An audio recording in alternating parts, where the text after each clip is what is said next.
Welcome to week 10 of our mini lectures in 7512 NSC, Aviation Leadership and Communication. Well, so far we've been going through a lot, haven't we? We've been going through all the leadership styles, and we've been going through also the various skills that leaders use, such as motivation, politicking, and last lecture we looked at management of change and strategic leadership. Today we're looking at what leaders actually do in terms of their contribution to people in the organisation.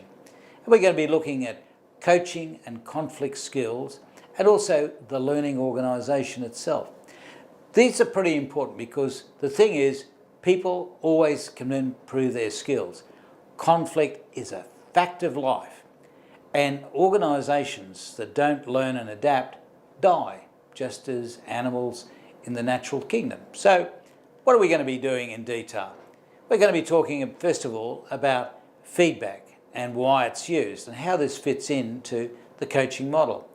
We're going to be talking about two approaches to feedback and why they don't work, and we'll see how this fits in with coaching. We're going to be talking about the difference between criticism and coaching feedback. We're going to discuss the relationship between the performance formula and the coaching model. Then we're going to get into conflict, 5 different management styles. So that's how we're going to be doing something a little bit different. We're going to be talking about the steps in initiating the conflict resolution model. Now, you remember I spoke about Maslow being a great model, Kelly being a great model. What we're going to be showing you is a real key feature that you can use in solving conflict and avoiding conflict. This is something you can use in your private life or in your work life. It's a great little tool. We're going to list 5 attributes to describe a learning organisation and the difference between traditional organisations and the learning organisation, and how leadership can make a much better learning organisation. Okay, let's get into feedback. Feedback we spoke about first in lecture 2, and we spoke about communication. And we said that, of course, communication is a way in which we interact with other people. And of course, feedback can come in the term of we ask questions, or people can ask us questions, we get answers. We can talk about the fact that when people ask us a question, we want to make sure that we know exactly what they're talking about, so we put it in our own words, a paraphrasing. We can allow people to put in their comments and suggestions. And we found also in lecture 2, we watch for non-verbal communication. That is, when you answer a person's question, you can often tell by the look on their face or their body language as to whether they really understand what you've told them. And so this is one of the important things. And so this is how leaders use communication and feedback to help their people develop, and also to measure performance, because you as a leader will have followers, and you'll be involved in those followers and doing an annual performance plan, but you'll be doing their appraisal generally mid-year and at the end of the year. And so all of this is going to be really important to you. And of course, feedback, we said, is a really important part of building people's motivation. Criticism. Now, when people aren't doing the right thing, we've got to tell them that they're not doing the right thing. But some people do it in the wrong way. That is, they criticise and they wonder why a person's performance doesn't improve. So criticism by itself is absolutely useless. Criticism is only good when we show the person how they should be performing a particular task itself. And so this is important. And of course, what we'll be talking about in the lecture is how people can actually get people to identify their own problems. So coaching and feedback. Well, first of all, let's sort something out. People get coaching confused with training. Training is giving someone a new skill. Coaching is helping them to improve a current skill. So there's a subtle difference. So leaders are often watching their followers and saying, is that the standard that I expect in my organisation or in my team? And if it's not, how can I help the person get up to the standard? So coaching is important. Coaching is the way in which we show people how to do a job better and how to actually bring about a change in their own and that performance. And for any leader, coaching is an essential part of their job, because you are responsible for your team and every individual member, and you're the one who can help improve the performance of the team. So coaching feedback is a natural part of any leadership position. And the big thing about that feedback is we want it to be constructive. We don't just want to be a straight criticism. We want the person to know how to improve. So the coaching guidelines itself, what do we need to be aware of? Well, giving praise and recognition.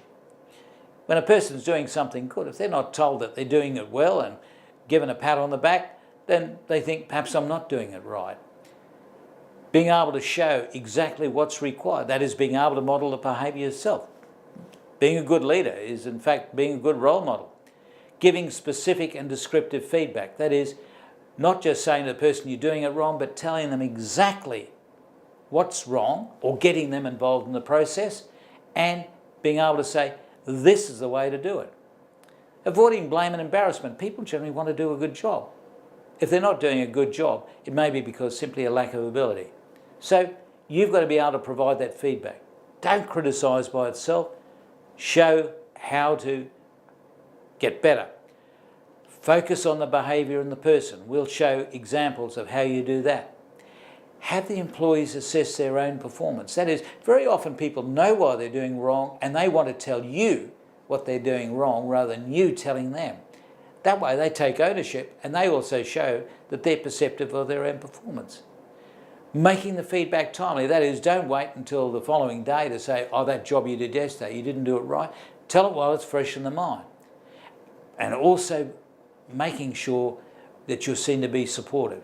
If you can do those things, you get the people on side, you make them feel valued, they see you as someone to help them, not to make their job a misery. Job instructional training steps. Very often we said coaching is getting people to improve on a current skill. Job instruction is showing people how to do a new skill. And of course, very often we find some people are naturally good at doing this, some aren't so good. We're going to show in the lecture as to how to be good at doing that. So we talk about making sure the person receives preparation. That is, what do they need to read up on that beforehand? What old skills that you're assuming do they need to, and that revise that? Presenting the task and showing how it's done. Putting it into bite-sized chunks. Then getting the trainee to perform the task step by step. And then finally, following up as to any further practice that's required, any further skills that need to be worked at. So again, coaching and job instruction are really important skills of every leader within the workforce itself.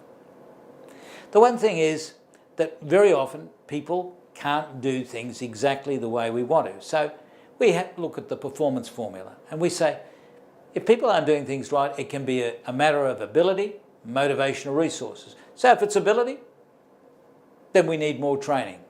If it's motivation, we need to use the right motivational techniques, perhaps show them that the importance of why this job is so important, or showing as to how they fit in as a good team member. That's all important. And if resources are the problem, then it means getting more resources to allow the person to do the job properly. That is, sometimes people may not do a job properly simply because they're overworked. They've got too much to do in a certain time. The coaching model itself, this is one where we say, what's the current performance? What's the desired performance? Therefore, once we have current and desired, what's the gap? Once we know the gap, getting a commitment to bridge that gap, getting them on board, getting them to see that they'll become more productive, the job will become more enjoyable, and then follow up through that. So with these three different models, you've now got a fair amount to make sure you help develop your workforce to its maximum potential. But in getting to that way, we find conflict. Conflict is something that people see as a bad thing, but it's a natural thing whenever we get people working together. So that's the first thing.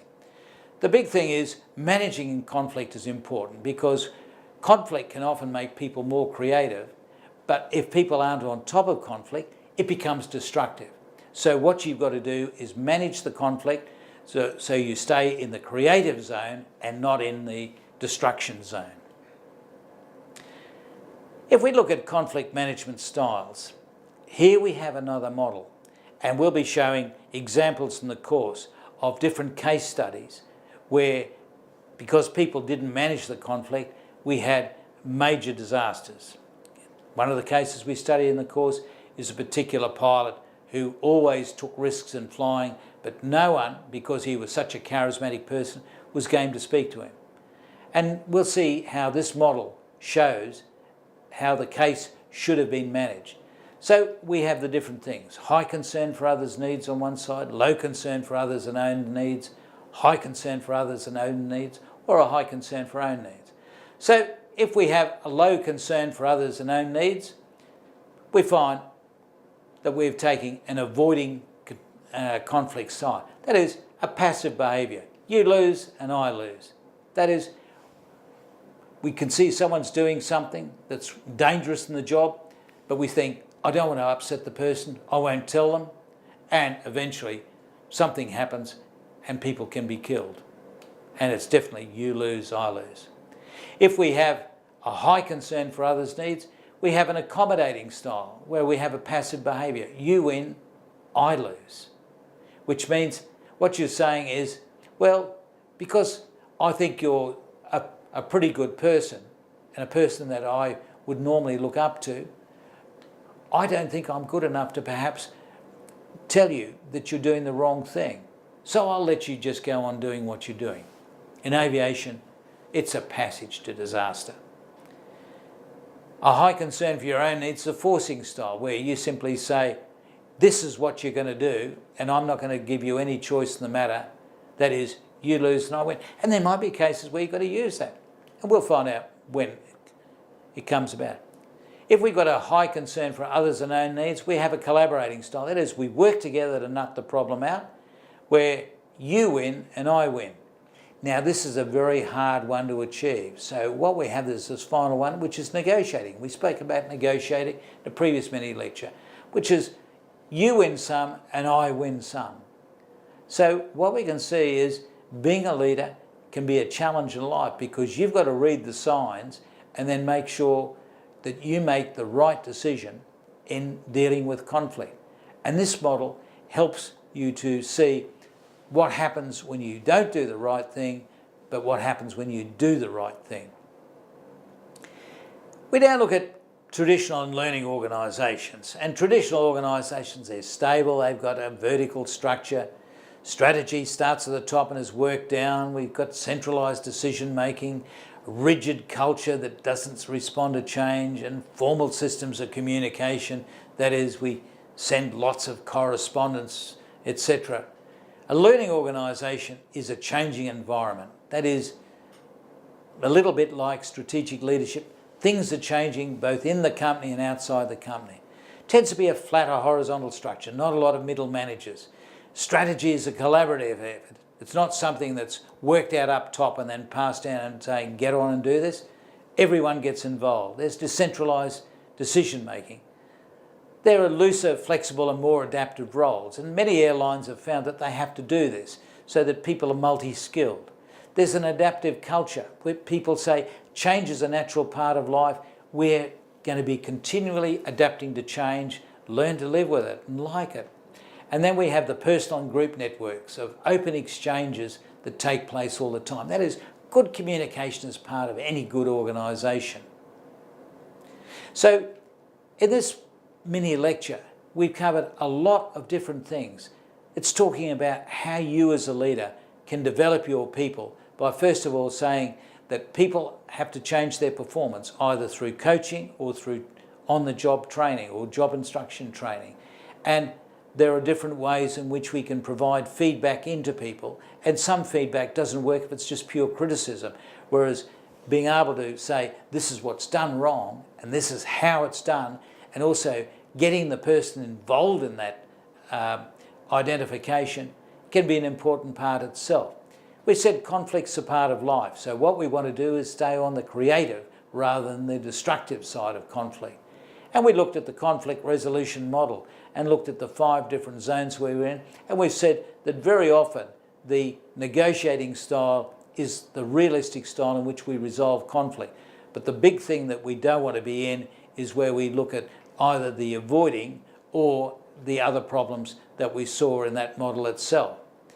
We've seen that the traditional organisation can't adapt well to modern change. The learning organisation is being flexible, and people have a culture where they accept change and they adapt to it, and they make sure that the organisation is continually allowed to adapt to the change, and that occurs through good leadership, good followership, and good communication, and a good arrangement within the organisation itself. Thank you.